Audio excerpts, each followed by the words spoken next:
Hello, and welcome, Sky Kids. Wait. I messed it up. Honk, Sky Kids.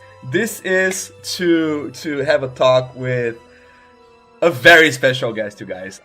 This person is That Game Company's CEO and creative director for Sky Children of the Light, Jenoヴa Chen. Welcome, Jenoヴa. How are you? Thank you for having me here. Very excited and also nervous. Usually I don't do live stream. That's not my specialty. Thank you for finding time to do this with us. I'm sure that everybody at the studio is super busy with the PC launch.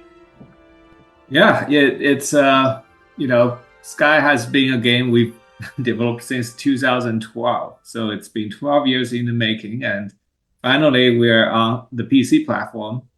And I can tell you that everybody who worked on the PC port are really excited and pay attention to everything that's going on right now.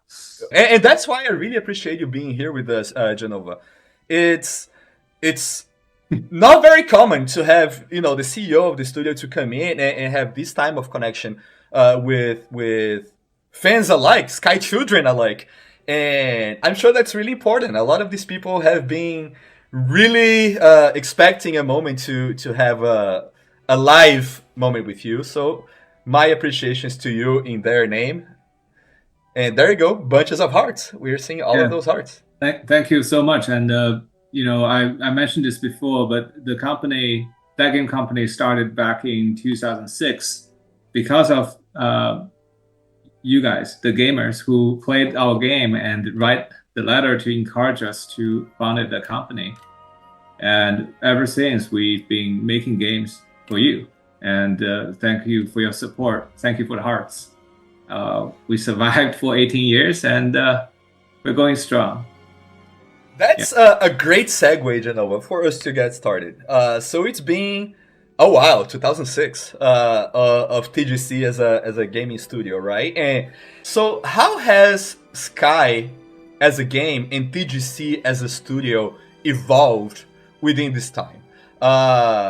Especially from your original vision, right? Like when you started this company and when you started creating this game to what it has become now, how does it feel, and how has both of these evolved throughout this time? When I was just a student, kind of studying in the graduate school, that was 2003. There's a Columbine shooting where two high school students bring machine gun and grenades into the school and caused many people perish. And at the time, video game was considered as the cause of such violence. And when we were working in the school, and the school had a program to reward students to innovate on new ways to tell the stories, and we have this game innovation grant, which asks us to pitch for ideas that could show games can be made in different ways.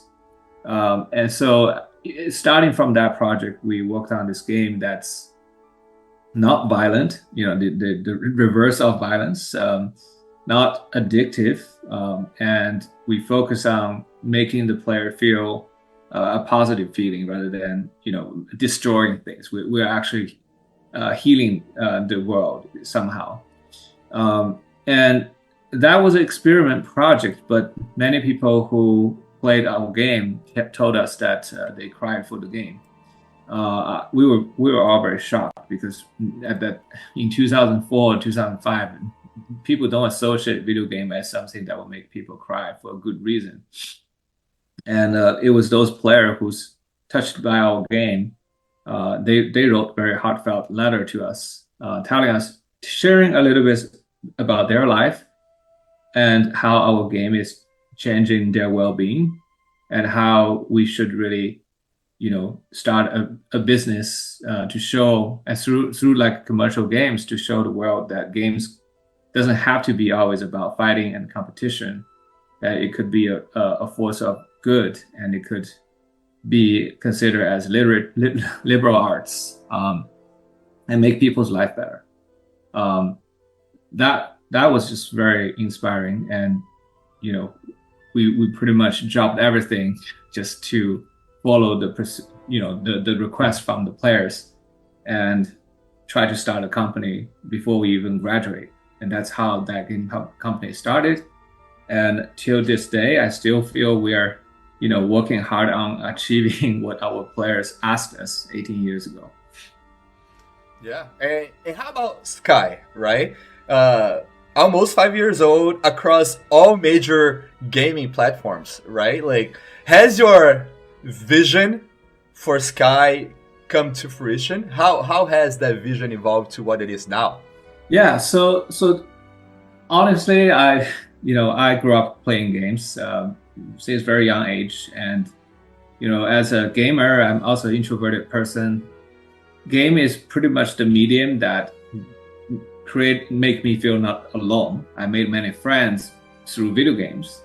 I find my career with video games, and I've learned most of my English and my geology and history through playing video games. And so to me, game is like a childhood friend, and it's like family. But as I grow up, I start to see games are somewhat despised by the rest of the society, as particularly by my parents' generation, and a big portion of my friends who don't play games also see this as a waste of time, or a distraction. And so I wanted to legitimize this medium. I love this medium. I want this medium to be loved by more people. And so what is the best way to make more people love games?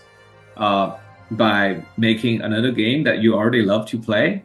Probably it wouldn't change the status quo, right? And so the only way I can see to make more people love games is by innovate the games and creating new types of experience, particularly new type of emotional experience. So it will attract the people who don't see game as their entertainment medium, right, or artistic medium to consider, come to try games, or consider using game as a canvas to paint their own art. And so starting from cloud to flow to flower to journey, what we are trying to prove is that games can be an art piece. Games can make you think about life and think about humanity, and it's not just like make you feel differently. It also need to make you feel very strong emotion so that you would remember. And so from flower, we start to experiment with 3-act storytelling that we learned from the film school, but reinterpret with gameplays to use the gameplay to touch you. And it was quite successful.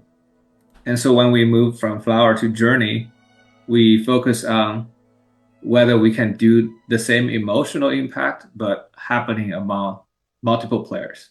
And at the time, video game has a bad reputation for playing games online. Like nobody wants to turn on their microphone or listen to toxic, communications.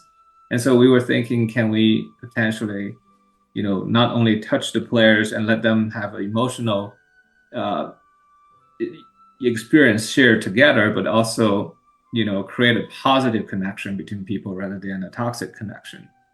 So that's like the first half of the company. We spent the first 6 years just experiment with how games can make you feel, and then prove that on a commercial platform like PlayStation.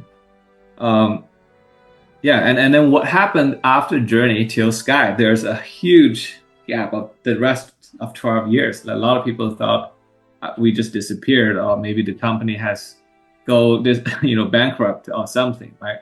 What happened is it took us 7 years to develop Sky, just to get it out onto the market, and we only made this version to be on iOS. And then 8 years in, we shipped it on the Android. Then 9 years in, we shipped on the Switch. 10 years in, we shipped on the PlayStation, and now 12 years in, we're on the PC finally. it's a very long process. But I'll probably, jump into Sky a bit later. Yeah, that's where we are.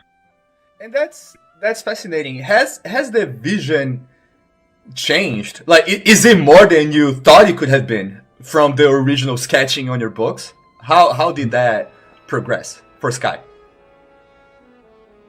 So one of my biggest heroes in gaming is Fumito Ueda, who created Ico and Shadow of the Colossus, right? And so I'm certainly, if I'm a fan of somebody, I would just try to study as much as how they make their thing. So with Ueda-san, and he talked about how when he started a project, he would look for that the most important image. Like he would do the concept art, a sketch to create an image that represent the emotion he's going for. And then the game kind of evolve around this image. And that's why most of his works have this very well thought out world with culture and with stories, because he's a visual thinker. And so when we approach our games, I also try to start a game with an image, with a sketch and a feeling. And then I would work with a composer to come up a music, like a theme. So the combination of the music emotion and the visual emotion, you get the central seed of the look and feel, and then you evolve the mechanics and the story around it. That's how I usually start a project. And here we are, to PC, millions and millions of downloads. Did you have that in mind when you were working with the team and you guys were still small 12 years ago, to where we are right now for Sky? Does it blow your mind, is my question. Does it blow your mind that so many people feel attached and feel connected to the game and to one another through the game? Yeah, when we worked on the Sky game initially, we thought we would just simply port Journey. We take what we learned from storytelling in Journey and make a premium game on the phone. And so hopefully it would reach more people. Like, one of the lessons we learned from Journey is that a lot of the players who played Journey would write letters to us. I think we have about 1,600 emails from players just want to reach out to us to tell us their stories. And many of them said this is the first game they shared with their wife and daughter. Most of the owners of PlayStation, like I would say more than 90% of PlayStation owners are men. So they said this is the first game their daughter finished. People don't finish games these days. And I also heard from a friend who went to Japan and did a meetup with Journey fans. And he told me like more than 60% of the fans are women. So that was very shocking to me, because I thought gamers are mostly dudes like myself. But to realize that, when you make a fighting games, it probably will turn off a lot of female players. But when you make a game about emotions and the beauties of the world and life, that is very emotionally accessible. And so when we decide to leave PlayStation and work on Sky on a mobile platform, we really believe that the games are meant to be played by everybody, not just hardcore gamers, but people of all ages. And particularly with the success of Journey, we know women would play our game. And so how can we essentially create a game that would appeal to more than just traditional gamers? We know we can attract more players than how many players who played Journey. We just didn't expect to attract, almost 50 times more, right? That's the surprise. Yeah.